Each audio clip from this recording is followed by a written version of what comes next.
श्रीकृष्णाय वासुदेवाय हरये परमात्मने प्रणतक्लेशनाशाय गोविंदाय नमो नमः। भगवद्गीतेच्या 4थ्या अध्यायाला आपण सुरुवात करूया।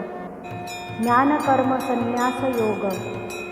श्री भगवान म्हणाले, मी हा अविनाशी योग कल्पाच्या आरंभी सूर्याला सांगितला होता। पुढे सूर्याने आपला पुत्र मनु याला सांगितला आणि मनुने आपला पुत्र इक्ष्वाकू राजाला सांगितला। अशा प्रकारे परंपरेने प्राप्त झालेला हा योग पुष्कळ राजर्षींनी जाणून घेतला, परंतु हे पर्यंत काळाच्या ओघात परंपरा खंडित झाली आणि या जगात हा योग लोप पावला। तू माझा भक्त आणि प्रिय सखा आहेस, म्हणून हा प्राचीन योग मी तुला सांगितला।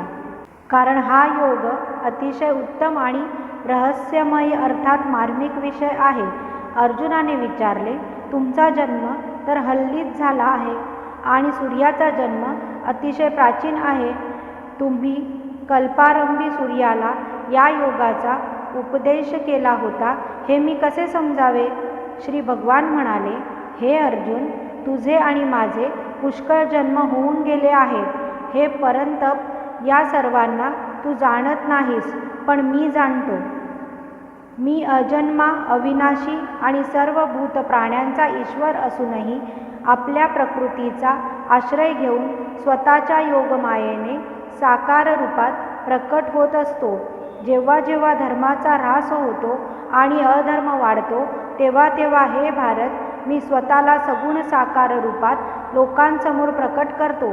साधू पुरुषांचा उद्धार करण्यासाठी, दुष्टकर्मे करणाऱ्यांच्या नाशासाठी आणि धर्माची संस्थापना करण्यासाठी मी स्वतः युगोयुगी प्रकट होतो।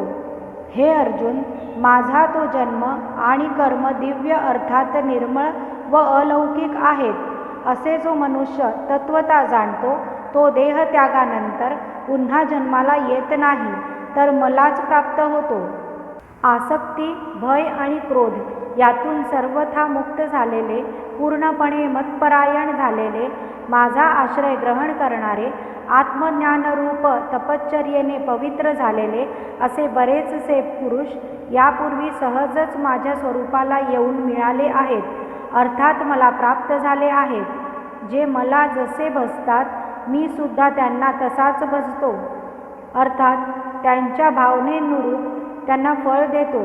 कारण हे अर्जुन, सर्वजण सर्व प्रकारे माझ्याच मार्गाचे अनुकरण करतात। या मनुष्यलोकी कर्माचे फळ इच्छिणारे लोक देवतांची उपासना करतात, कारण त्यांना त्यांच्या त्या कर्मांपासून उत्पन्न होणारी सिद्धी लवकरच मिळते।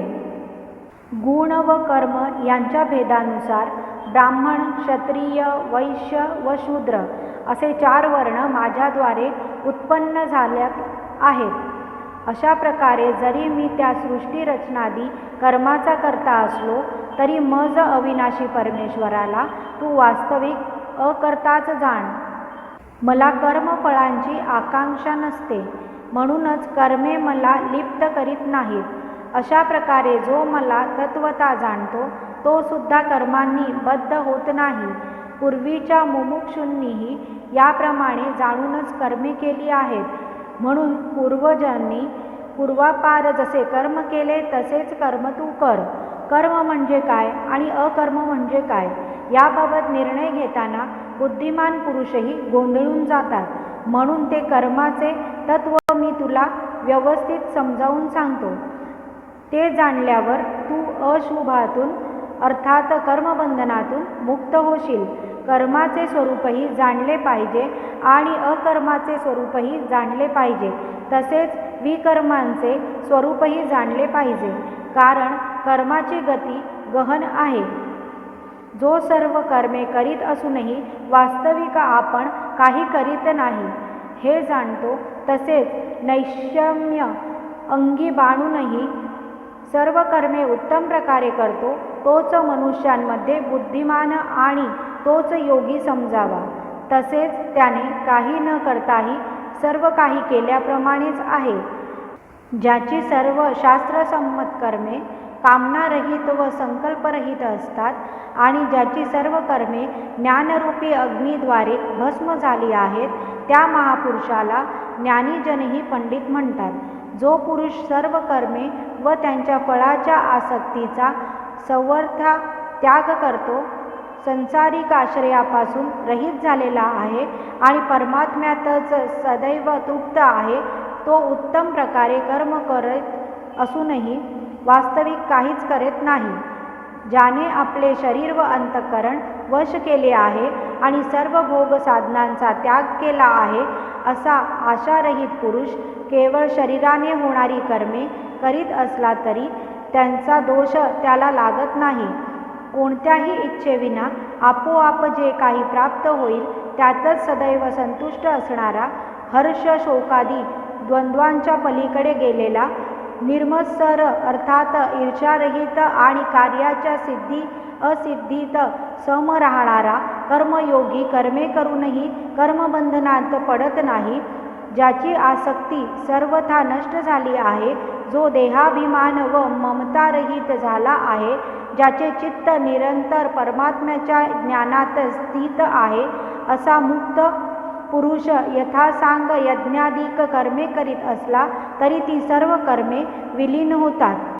ज्याच्या दृष्टीने होमसाधन ब्रह्म, हविर्द्रव्य ब्रह्म, अग्निब्रह्म, यजमान ब्रह्म आणि हवनक्रियाही ब्रह्म असे सर्व कर्म ब्रह्मच असते, त्या ब्रह्मरूपी कर्मात स्थित झालेल्या योग्याला प्राप्त होण्यायोग्य फळसुद्धा ब्रह्मच आहे, अर्थात तो ब्रह्मालाच प्राप्त होतो. काही योगीजन देवपूजारूप यज्ञाची चांगल्या प्रकारे उपासना करतात, तर दुसरे योगीजन परब्रह्म परमात्म्यारूप अग्नीत अभेद दर्शनरूप यज्ञाद्वारे आत्मारूप यज्ञाचे हवन करीत असतात. काही योगीजन संयमरूपी अग्नीत श्रोत्राद्री सर्व इंद्रियांचे हवन करतात, तर दुसरे काही योगी इंद्रियरूपी अग्नीत त्यांच्या शब्दादी विषयांची आहुती देतात. काही योगीजन ज्ञानाने प्रदीप्त झालेल्या आत्मसंयम योगरूपी अग्नीत इंद्रियांच्या व प्राण्यांच्या सर्व क्रियांचे हवन करीत असतात. काही जण ईश्वरार्पण बुद्धीने लोकसेवेसाठी द्रव्ययज्ञ करतात. काही जण स्वधर्म पालनरूप तपोयज्ञ करतात. काही जण अष्टांग योगरूपी यज्ञ करतात. काही जण अहिंसा वगैरे कठोर व्रत धारण करतात, तर काही जण प्रयत्नशील पुरुष भगवंतांच्या नावाचा जप व शास्त्रांचे अध्ययनरूप ज्ञानयज्ञ करतात. प्राणायामाची साधना करणारे काही योगीजन अपानरूप अग्नीत प्राणद्रव्याचे हवन करतात. तसेच काही प्राणरूप अग्नीत अपानद्रव्याचे हवन करतात आणि दुसरे योगीजन प्राण व अपान यांच्या गतींचा विरोध करतात. काही जण सर्व विषयरूप आहारांचा संयम करून प्राणांतच प्राणांचे हवन करतात. याप्रमाणे यज्ञाने ज्यांच्या पापांचा नाश झाला आहे, असे हे सर्वच पुरुष यज्ञाचे प्रयोजन उत्तम रीतीने जाणणारे आहेत. हे कुरुश्रेष्ठ, अशा यज्ञकर्मांच्या फळस्वरूपात जे ज्ञानामृत मिळते त्याचे सेवन करणारे योगीजन सनातन परब्रह्म परमात्म्याला प्राप्त होतात. यज्ञ न करणाऱ्या पुरुषासाठी इहलोकही सुखदायक होत नाही, मग परलोकाची गोष्टच कशाला. अशा प्रकारे पुष्कळ यज्ञ वेदांनी सविस्तर सांगितलेले आहेत. त्या सर्वांना तू मन, इंद्रिये व शरीराच्या क्रियांद्वारेच उत्पन्न होणारे जाण. अशा प्रकारे तत्वता जाणून त्यांच्या अनुष्ठानाद्वारे कर्मबंधनातून तू सर्वथा मुक्त होशील. हे परंतप, द्रव्यमय यज्ञांपेक्षा ज्ञानरूप यज्ञ सर्व प्रकारे श्रेष्ठ आहे. कारण हे पार्थ, ज्ञानात सर्व कर्मांची पूर्णपणे समाप्ती होते, अर्थात ज्ञान त्यांची पराकाष्ठा आहे. ते ज्ञान तू तत्वदर्शी आत्मज्ञानी पुरुषांकडे जाऊन समजून घे. त्यांना यथायोग्य साष्टांग नमस्कार केल्याने, त्यांची सेवा केल्याने आणि निष्कपट भावाने सरळतेने त्यांना प्रश्न विचारल्याने परमात्मा तत्वाला जाणणारे ते आत्मज्ञानी महात्मा तुला त्या तत्वज्ञानाचा उपदेश करतील. त्यांच्याकडून ते ज्ञान जाणल्यानंतर तू पुन्हा अशा प्रकारे मोहात पडणार नाहीस. आणि हे पांडव, त्या ज्ञानाच्या योगाने तू स्वतःसहित सर्व चराचर निरंतर माझ्या स्वरूपात पाहशील. जरी तू सर्व पापी माणसांहूनही अधिक पाप करणारा असलास तरीही ज्ञानरूपी नौकेनेच निसंशय संपूर्ण पापसागर उत्तम प्रकारे तरून जाशील. हे अर्जुन, प्रज्वलित अग्नी जसे सरपणाची राखरांगोळी करतो तसेच ज्ञानरूपी अग्नी सर्व कर्मांना भस्मसात करून टाकतो. या जगात ज्ञानासारखे पवित्र करणारे असे काहीही नाही. ते ज्ञान कर्मयोगाद्वारे उत्तम प्रकारे अंतःकरणात शुद्ध झालेल्या मनुष्याच्या अंतरंगात कालांतराने आपोआप प्रकट होते. जितेंद्रिय, साधन तत्पर व श्रद्धाळू मनुष्यालाच असे ज्ञान प्राप्त होते. ते ज्ञान प्राप्त होताच त्याला तत्काळ भगवत प्राप्तिरूपी परमशांती मिळते. विवेकहीन, श्रद्धारहित व संयमी पुरुष परमार्थापासून अवश्य भ्रष्ट होतो. अशा संशयी पुरुषाला तर सुखही मिळत नाही, तसेच त्याचे इहलोकही साधत नाही आणि परलोकही साधत नाही, अर्थात तो दोन्ही लोकी भ्रष्ट होतो. हे धनंजय, ज्याने कर्मयोगाद्वारे आपली सर्व कर्मे परमात्म्याला अर्पण केली आहेत आणि ज्ञानाद्वारे ज्याचे सर्व संशय नष्ट झाले आहेत, अशा परमात्मपारायण पुरुषाला कर्मे बंधनकारक ठरत नाही. म्हणून हे भारत, तू आपल्या हृदयातील या अज्ञानजन्य संशयाचा ज्ञानरूप खड्गाने नाश करून समत्व बुद्धिरूप कर्मयोगाचा अवलंब कर आणि युद्धासाठी सज्ज हो. अशा प्रकारे उपनिषद, ब्रह्मविद्या आणि योगशास्त्ररूपी श्रीमद्भगवद्गीतेच्या श्रीकृष्ण अर्जुन संवादात ज्ञानकर्म संन्यास योग नामक 4था अध्याय संपूर्ण. ओम नमो भगवते वासुदेवाय.